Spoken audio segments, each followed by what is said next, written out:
So how do you become a worthy partner? Have you ever thought about that?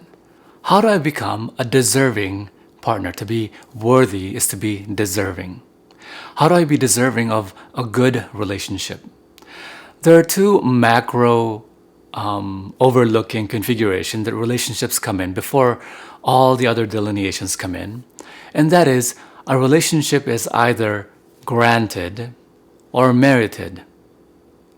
Now, overwhelmingly, as you know, as I talk about a lot, that most relationships, if not all, are relationships which are granted to each other because they take the format of one person granting themselves exclusively to the other person, and the other person granting themselves exclusively to them, at least publicly, in which they now have a relationship which is the inevitable result of this, which is a relationship where each party take each other for granted. I grant myself to you exclusively, you grant yourself to me exclusively. We both now eventually, inevitably feel taken for granted. And remember the death knell of every loving relationship? What is the death knell of every loving relationship? Being and feeling taken for granted is the death of every loving relationship. Once you get to the point where you take each other for granted, you now inevitably go into a downward spiral. How do you prove this to yourself? Well, have you ever... Now, most people don't have much experience in relationships. They may have one, they may have two, they may have three, they may have four, five, maybe 6, 7, 8. Rarely more than double digits.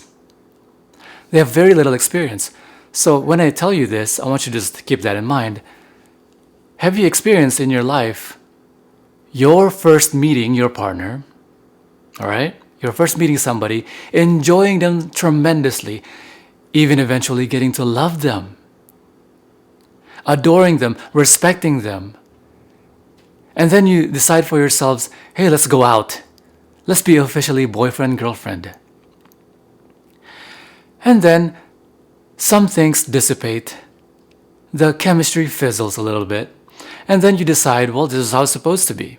Now, what's the next step? Eventually, we're supposed to marry each other and have kids and have a house together and live together. Right?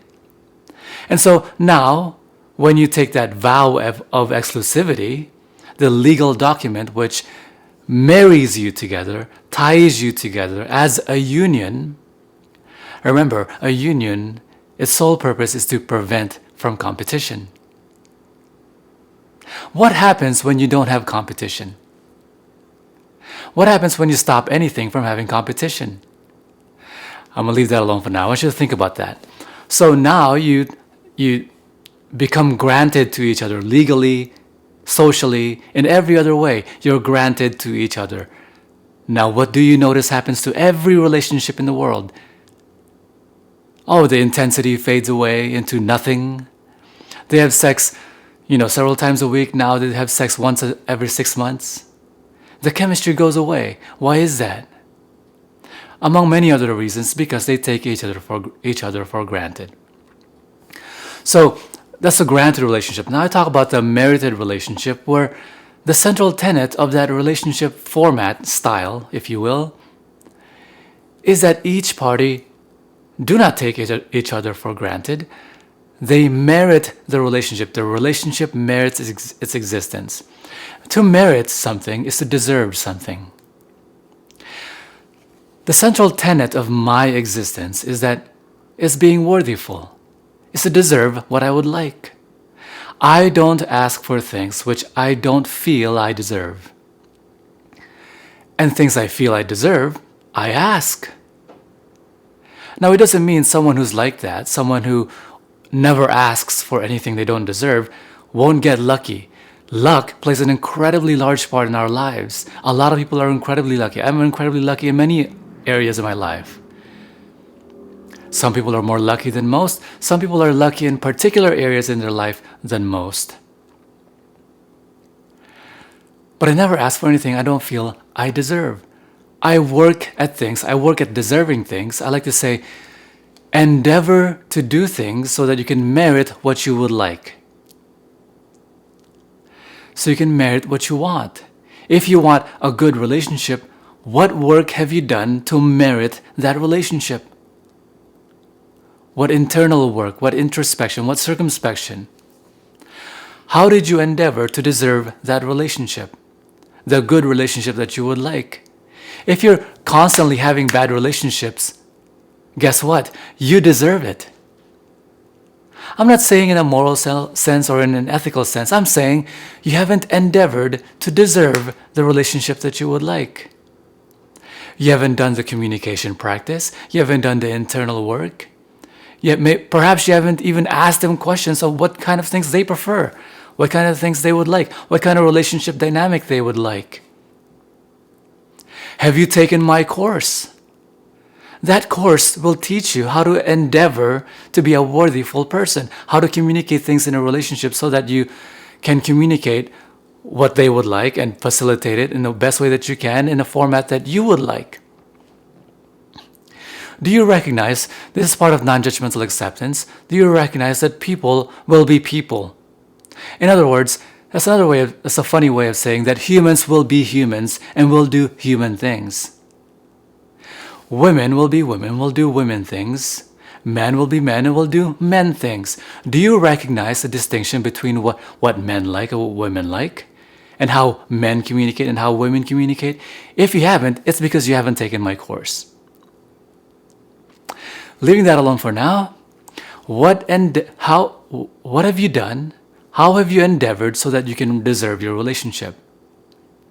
If you are a low personal growth person, you will not be dating someone who has a high personal growth unless they want to facilitate something where for a relationship based on other things, such as more power, more a family that they would like, but you're not going to be synergistic in a way that you would like. You're always going to have a clash. Because remember, not all relationships are fundamentally and basically and only based on love. A lot of relationships are based on economy, real estate, business deals, whatever the case is, having arm candy, being a sugar baby, whatever it is, a business deal. If you haven't recognized that a marriage is a business deal, it is a business, then you haven't recognized what it is. How do you merit the relationship? Never take the relationship for granted.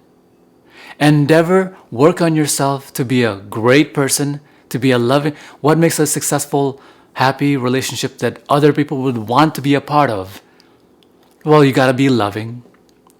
Unconditionally, genuinely want for their happiness, well-being, and gain and actualization, whether or not you're involved and whether or not it's in the same bed. Be non-judgmentally accepting, allow them to be themselves. Be man if they're a man, be a woman if they're a woman, communicate in man ways and communicate in women ways. I encourage you to recognize and take my course so that you can learn how these people communicate. Number 3, be openly communicating. Encourage open communication. There are many ways to be able to do that. Next video, I'll talk about open communication. I'll talk to you in the next video. Bye-bye.